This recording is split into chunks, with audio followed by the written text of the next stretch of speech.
Ng araw po sa atin lahat at meron tayong pag-uusapan ngayon. Ito, meron tayong namataan. Meron tayong namataan na isang direktor dito sa lungsod ng Maynila.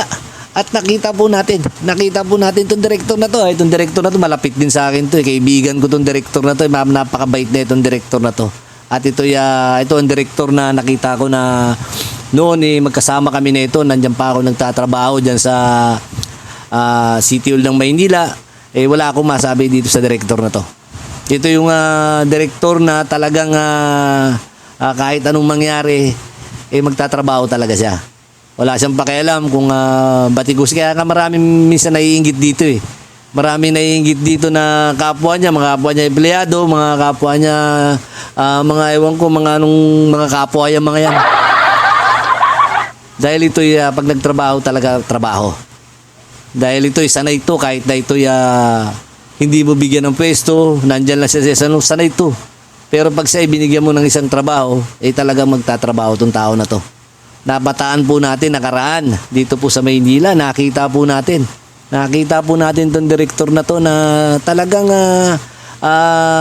dedicated siya sa kanyang pwesto Di ba talaga sa trabaho niya talagang on hand siya Nakita po natin isang direktor nagtatraffic sa kalsada. Talaga naman po na ano niya yung forte niya yung sa traffic kasi siya po talaga ay dyan sa traffic noon pa. Dyan po sa MTPB, siya po talaga ang tagal niyang naging chief operation dyan sa MTPB na yan. Talagang makikita natin yan noon pa man. Nagtatrabaho na yan. Madaling araw, gabi, nasa lansangan yan. Pero ngayong director na dapat pagka-director ka siyempre director ka na Doon ka na lang sa opisina, di ba? Pag director, nasa opisina na lang ako, magkukumanda lang ako, mag-uutos na lang ako, di ba? Pero hindi po siya ganyan. Talagang siya po mismo ang bumababa at nagkakandak ng traffic dyan sa mismo sa lansangan. Dahil siya, hindi naman niya iniisip na siya director, siya yung pinakamataas. Hinihilera pa rin niya yung sarili niya sa mga kapwa niya enforcer. Dahil talagang naging sector commander po yan dati. Naging magaling na sector commander po yan dati. Kaya alam niya yung damdamin ng isang enforcer. Alam niya yung nasa loob ng isang enforcer. Alam niya yung trabaho ng isang enforcer. Kaya siya kahit na siya isang direktor na makikita po natin na nagtatraffic. Nagkakandak ng traffic, numahatak ng traffic, di ba? Yan makikita ng mga ilang enforcer yan. Makikita ng mga ilang enforcer yan. Siyempre, maano sila. Grabe, ako ordinaryo enforcer nandito sa gilid tapos yung director namin nasa gitna, nagta-traffic. Di ako sisipagan ko rin, di ba? Di ba? Ordinary enforcer lang ako. Ito yung talagang trabaho ko. Dapat gampanan ko yung trabaho ko. Dahil yung pinakamataas nga namin, yung director namin nagta-traffic sa mismong daanan. Di ba? Siya yung magiging modelo ng mga enforcer na dapat nilang gayahin, na dapat nilang gawin yung kanilang trabaho. Dahil tutusin, isang direktor dapat nagmamando na yan. Nasa opisina na yan at nando na. Hindi nakikilos yan, magkukumanda lang, mag-inspection na lang, pero hindi. Pag siya'y nasa labas, di ba? Siyempre, namimiss mo rin yung ginagawa mo noon Namimiss mo rin yung nandiyan ka sa gitna ng kalsada, nagtatraffic Di ba? Yan ang maganda talaga na talagang diyan ka talaga sa lugar na yan, diyan ka talaga sa trabaho na yan na pwestuhan mo mula baba hanggang taas, malalaman mo talaga. Hindi katulad ng mga iba na nilulukluk lang diyan na OIC wala naman nagagawa. Excuse me. Di ba? Wala naman, hindi nila alam kung ano yung trabaho, kung ano yung tatanggapin nilang pwesto. Hindi nila alam kung ano yung trabaho na gagawin nila ron. Pero siya, nilagay dyan, alam niya na kagad. Pero ito lang po sana hinihiling ko, boss. Hinihiling ko lang po sa inyo, sana po pakitingnan natin ang traffic. Ang traffic ng ibang lugar, tingnan po natin, iutos lang natin at higit sa lahat po, boss.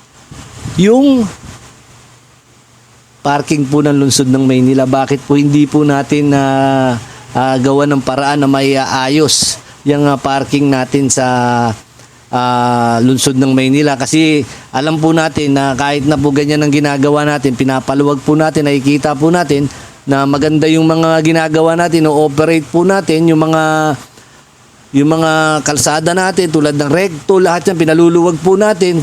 Hanggat nandyan po yung mga parking na yan, hindi po lilinis at gaganda ang imahe ng MTPB. Kasi po ang parking na yan, yan po ang talagang cause ng napakalaking traffic dyan sa lungsod ng Maynila. Ayan po ang dahilan kung bakit matraffic dyan sa lungsod ng Maynila.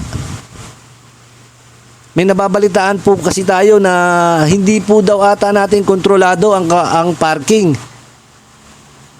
At meron daw po atang itidalaga dyan si Mayora na magkokontrol at hawak niyang parking. Bakit parang hindi natin nararamdaman? Hindi natin nararamdaman yung presensya niya na para ayusin yung mga parking ng lungsod ng Maynila.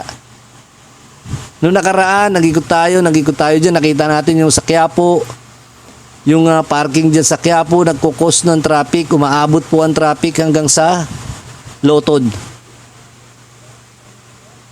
Sinundan po natin yung traffic, talaga sinadya natin daanan niya, hanggang nakita natin sa baba, nakikita po natin ng enforcer ng uhuli. Yung isang parking attendant, hinarangan yung kalsada, papatrasin niya lang yung papaparking niya. Kaya yung mga dumadaan sa pagbaba ng tulay, nag-iimbudo dahil dito sa mga parking collector. Paglagpas po natin, may mobile ng pulis. Paglagpas po natin sa may underpass, makikita po natin yung mga parking attendant nagtatawag ng mga pagpaparking na sa gitna ng kalsada. Sana po aksyonan din po natin, aksyonan natin yan. Yan lang po aksyonan natin kasi yung nga itinalaga ni Mayora na hawak at magkokontrol diyang parking, walang ginagawa. Alalahanin niyo po, kayo pa rin ang may hawak niyan kasi sakop po yan ng MTPB. Hindi ko alam kung bakit merong ibang tao na nagkokontrol ng parking dyan. Ayan lang po pinag-iisipan ko kung bakit may tinalaga pang tagapamahala dyan sa parking na yan, na hindi naman natin nararamdaman yung kanyang trabaho.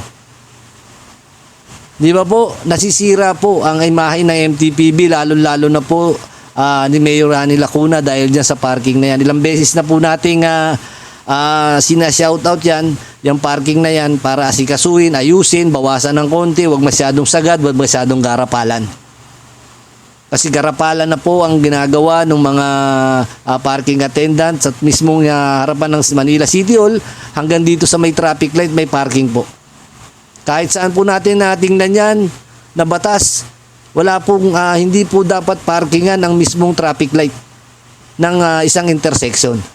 Diyan lang po nangyayari yan sa lungsod ng Maynila. Nakita naman po natin, alam din po natin, hindi po rin po tayo siguro, dadaan din po tayo dyan, nakikita natin. Pero tingin ko, itong itinalaga dyan na hawak ng parking ng lungsod ng Maynila, talagang untouchable, malakas kay Mayora. Kasi hindi ina-action na noon pa yan noon pa yan. Di ba, noon pa yan. Kaya sinashoutout na natin yan, nandyan pa yung dating direktor.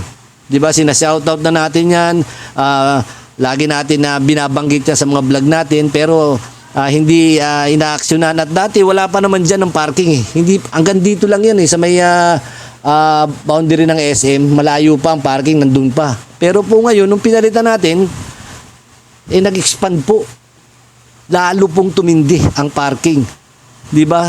Mas lalong tumindi ang parking nung pinalitan natin ang direktor diyan sa MTPB. Nakita niyo yung direktor ngayon, di ba? Ginagawa niya yung trabaho niya. Sa traffic, nakita mo, concentrate. Nakikita natin sa mga lansangan. Itong sa parking din, makita rin din po natin na medyo bawasan. Medyo tanggalin lahat ng nasa kanto. Tanggalin po natin yung mga parking kasi bawal po yan. Sa mga ordinaryong daanan, may nakita tayong isang sasakyan nasa gilid na lang, nakikita natin nasa gilid. Hinahatak pa natin. Samantalang yan, nasa kanto na, bawal na po. May nakalagay na nga po, no parking. Di ba? Pero nandiyan pa rin tayo nagpa-parking. Di ba? Bakit? Di ba? Bakit po ganyan ang ginagawa natin? Kaya itong siguro itong director dito walang magawa kasi siyempre malakas kay Mayor malakas dito kay secretary, di ba? Ayan mga yan di ba? Yan kasi dapat ayan nga, hangga't hindi po natin inaayos yung parking sa lungsod ng Maynila, tandaan nyo po yan, mananatili kayong 8% sa survey. Magandang araw po at God bless.